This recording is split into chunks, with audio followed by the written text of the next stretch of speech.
বাংলার রাজনৈতিক ভবিষ্যৎটাকে দেখতে পান? কারণ আমার এই প্রশ্নটা করার ইচ্ছা হলো যে আমি পঞ্চায়েত ভোটে বাংলার বিভিন্ন জায়গায় গেছি। আমার ভীষণ মাত্রায় মনে হয়েছে বাংলার যে মানুষের, বাঙালির যে সংস্কৃতি, বাঙালি যেটা ভাবছে, সেই ভাবনা চিন্তা এবং সংস্কৃতি একদম বদলে গেছে।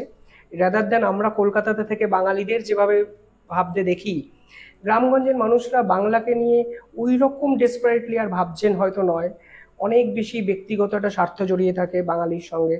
তো এটা আপনি বাঙালির রাজনৈতিক ভবিষ্যৎটা কি খুঁজে পান? মানে অন্য কোনো রাজনৈতিক দল এসেও এই বাংলাটাকে বদলে দেবে, এই সম্ভাবনা কি দেখতে পান? দেখো, প্রথম একটা কথা বলি যে অন্য রাজনৈতিক দলেরও, কারণ সব সময় আমরা মনে মনে ভাবি তো যে একটা পলিটিক্যাল অল্টারনেটিভ, এরপরে কে আসবে, হুম মুখের পরে হুম। কে আসবে। এখন বর্তমানে আমি যেটা দেখছি যে আমাদের সামনে যে পলিটিক্যাল অল্টারনেটিভস গুলো আছে, তুমি একটু আগে বললে, তুমি বামেদের কথা বললে, হুম এখন তাদের মধ্যে যে এখনকার যারা মোটামুটি অল্প বয়সী প্রজন্মের যে ছেলে মেয়েরা, দে আর অফ দ্য হাইয়েস্ট কোয়ালিটি। কিন্তু আমি জানি না, আমি এখনো এই ধাঁধাটা রিজলভ করতে পারিনি যে তারা কেন এখনো তাদের তাদের কানেক্ট উইথ সোসাইটি ভোট শেয়ারে তারা এখনো যেন কোথাও তাদের হুম। আরেকটু ইম্প্যাক্ট করতে পারলে হয়তো বেটার হতো, সেটা বাংলার গণতন্ত্রের পক্ষে বেটার হতো। আমার আরেকটা প্রশ্ন যেটা জাগে সেটা হচ্ছে, ধরো অনেক বন্ধু বান্ধব চেনাশোনার ক্ষেত্রে এই যে বিজেপি, হুম যারা কিনা আমাদের আজকে স্ট্রংগেস্ট অপোজিশন, তাদের নিয়ে যখন কথাবার্তা হয়, বিজেপি কিন্তু বুঝতে হবে যে বিজেপি তাদের যে আইডেন্টিটি কিটটা নিয়ে বাংলার সামনে দাঁড়াচ্ছে, তারা কিন্তু বাংলার কাছে তাদের মধ্যে কোথাও একটা বহিরাগত বহিরাগত ভাব থেকে যাচ্ছে। হুম। যে তারা ঠিক আমাদের এই অকাল বোধন করে অভ্যস্ত যে বাঙালি, যে দক্ষিণেশ্বরের বাঙালি, যে রামকৃষ্ণের বাঙালি, যে শান্তিনিকেতনের বাঙালি, হুম। সেই বাঙালির সামনে দাঁড়াতে গেলে তাদের একটু নিজেদের ওই আইডেন্টিটি কার্ডটাকে একটু পাল্টাতে হবে, একটু ঘষতে মাজতে হবে। আর সবচাইতে বড় কথা হচ্ছে যে একটা মানুষ যেরকম তার জন্মের সঙ্গে সে তর্ক করতে পারে না। আমি ঘুম থেকে উঠে বলতে পারি না আমার বাবা মাকে, কেন আজকে আমি অমুক মহারাজার ঘরে জন্মাইনি। আরে যেখানে তুমি জন্মেছো তুমি জন্মেছো। তো সেরকম তুমি তোমার সমাজ সোসাইটির সঙ্গে বিতর্ক করতে পারো না। আমাদের সোসাইটিতে আজকে সেই 70-30, 65-35 এই এই চরিত্রটা তার থাকবে।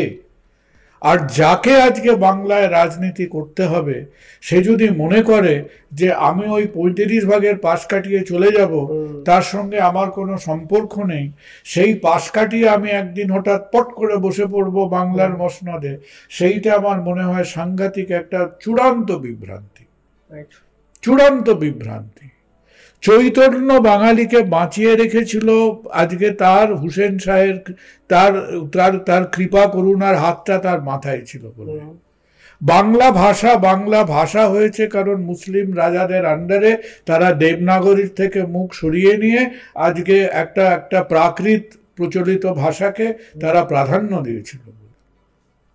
সুতরাং আমি কিছু কিছু সমস্যা যেটা দেখি সেটা হচ্ছে যে বাংলা ব্যাপারটা কি, এটাকে নিয়ে বাংলার সাধারণ মানুষের বুদ্ধি শুদ্ধি, তাদের আইডেন্টিটির সঙ্গে আইডেন্টিফাই করতে অনেকের অসুবিধে হচ্ছে। আর তুমি যে কথাটা বললে, হুম। তোমরা যেমন ধরো ইলেকশনে ঘুরে বেড়াও, হুম। আমি সেই রকম মাসে 2-3 বার করতে ভিকে হুম। টিকে করতে পেশেন্ট দেখতে দেখতে হুম। আমি বহু ডিস্ট্রিক্টে হুম। যাই। হুম। আমাদের সঙ্গে হুম। মানুষের সম্পর্কটা আলাদা রাইট। খানিকটা।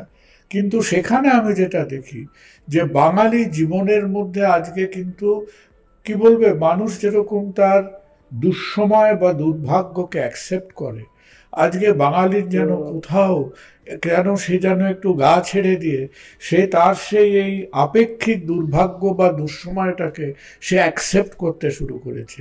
সে আজকে মেনে নিতে শুরু করেছে যে আমার ছেলেমেয়েরা তো বাংলা ছেড়ে চলে যাবেই।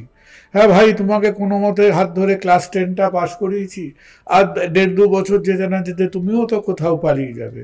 সে দেশে পালাবে, বিদেশে পালাবে, অমুকে পালাবে, অন্য ব্যাপার। আর আমাদের নিজেদের এই কিচির মিচির ক্যালোর বেলোর একটা লো কোয়ালিটি লাইফ, হুম। একটা লো কোয়ালিটি এক্সিস্টেন্সের মধ্যে আমাদের থাকতে হবে আমার মনে। এবং তার একটা ভয় আমি তোমাকে বলি শিবক, ভয় কথাটা নয়, তার একটা বাস্তবিক বিপদটা কোথায়, যে তুমি আজকে আমেরিকার তুলনায় কোথায় আছো, ফ্রান্সের তুলনায় কোথায় আছো, সেটা অন্য কথা।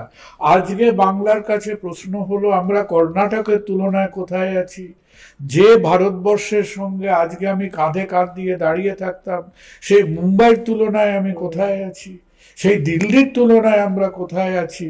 এবং আমার ভয় হলো আজকের যে ভারতবর্ষের কথা আমরা বলি এবং বছরে 5-10 বার আমরা সে উদাত্ত কণ্ঠে বন্দে মাতরম জনগণ মন গয়ে উঠি, এই যুক্তরাষ্ট্রীয় ভারতবর্ষের মধ্যে আমরা কি ধীরে ধীরে নিজেদের একটু অপ্রাসঙ্গিক করে ফেলবো কিনা, সেটা হচ্ছে সবচেয়ে বড় ভয় এখন। যে বাকি ভারতবর্ষ যদি মনে করে যে এরা হচ্ছে একটা ওই কুড়িয়ে পাওয়া আটানার মতো, যাদের একটা অতীত ছিল, বর্তমানটা নড়বড়ে, ভবিষ্যৎটা প্রশ্নচিহ্নে ভরা, তাহলে কিন্তু সেখানে কিন্তু বিপদ আরো বাড়বে। আমাদের বর্তমানের সঙ্গে, ভারতবর্ষের বর্তমানের সঙ্গে নিজের প্রাসঙ্গিকতাটা খুঁজে পেতে হবে।